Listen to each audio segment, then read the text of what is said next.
আসসালামু আলাইকুম বন্ধুরা, আজ আমি নিয়ে এসেছি হাঁসের মাংসের রেসিপি। তো চলুন শুরু করি। প্রথমে আমি কড়াইতে পরিমাণ মতো তেল দিয়ে নিয়েছি, পেঁয়াজ ও রসুন দিয়ে দিলাম।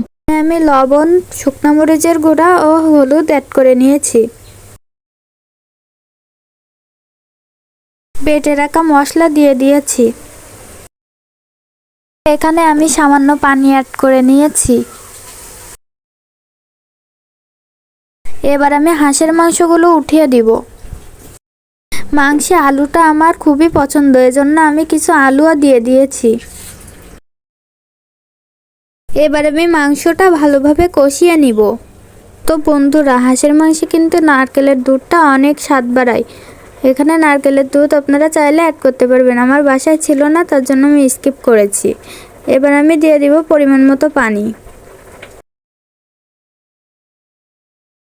ফাইনালি আমার রান্না শেষ। বন্ধুরা, আপনাদের সবার দাওয়াত রইল হাঁসের মাংস খাওয়ার জন্য। ভালো থাকুন, সুস্থ থাকুন, আমার পেজটি ফলো করতে ভুলবেন না। আল্লাহ হাফেজ।